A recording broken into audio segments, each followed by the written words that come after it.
Good morning, I'm Sharaad Kuttan and welcome to BFM's Morning Headlines. It's 11th of March and we're 3 days into the disappearance of MH370, and needless to say, it is the story that is dominating the headlines. Of course, also we have Kajang, the opening of the second session of the 13th Parliament.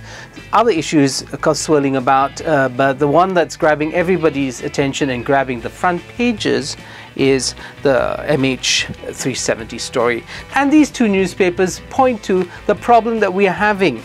We have signs of something new, doesn't always turn out to be true, petunjuk baru and petunjuk palsu. So these two papers really kind of capture the problem. Now, the other thing you'll see a lot of in the media is this map.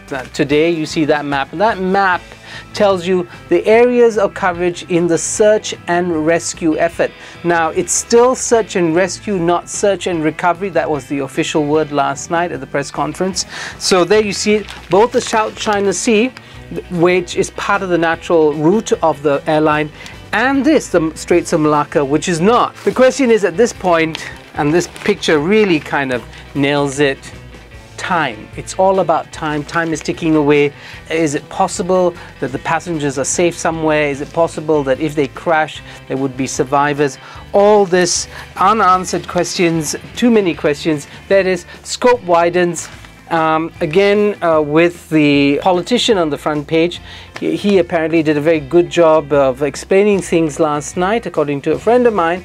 And he does nail because one of the more negative impressions coming out, as you see in social media and such, is skepticism about masks, skepticism about government.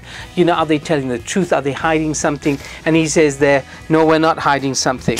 But the issue that's also there that really does lead people to feel that perhaps government is lying or not telling the entire truth, perhaps for good reason, is this. Was it in fact a hijacking? Now that's Sina Harian's front page.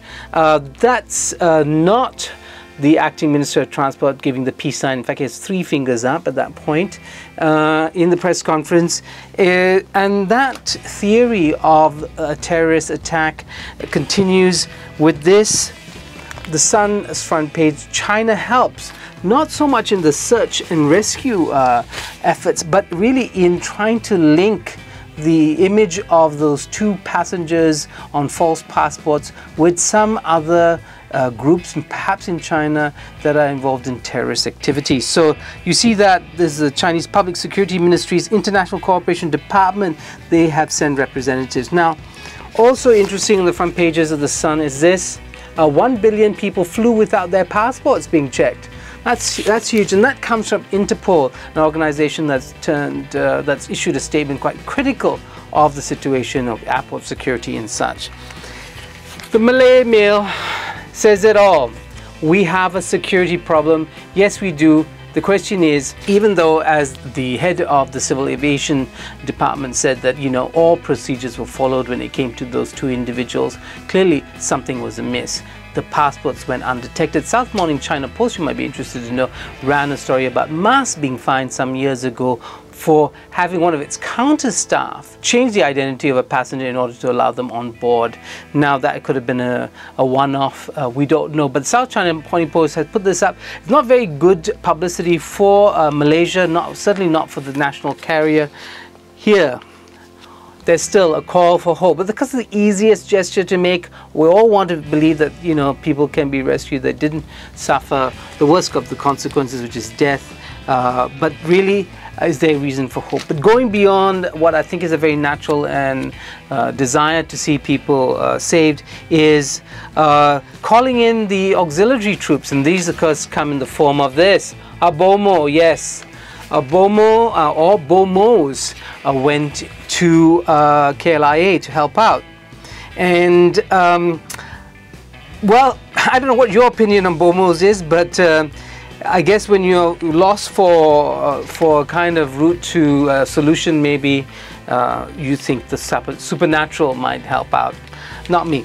Anyway, back to Kajang. The Kajang by-election says it all. This page on the Sun, unopposed bail, files appeal because his conviction on Friday meant that he could not put in his nomination papers this morning. Instead, Wan Azizah, president of PKR, there she is in the picture, is now in a straight fight with Chume Fan of MCA. They put it all set for an exciting battle. We had it this morning on radio. Chume Fan says she's going to be a great service provider. She, remember, doesn't mind being a Longkang MP, whereas Wan Azizah says this is a referendum on justice. We leave it up to the Kajang people to decide what the issue is. And the word for the day is dirampas. Dirampas, yes, not just the hijacking of a plane, but perhaps the hijacking of democracy. Who knows? That's all I have for you this morning. I'm Sharaad Kuttan, and this has been BFM's Morning Headlines, BFM 89.9.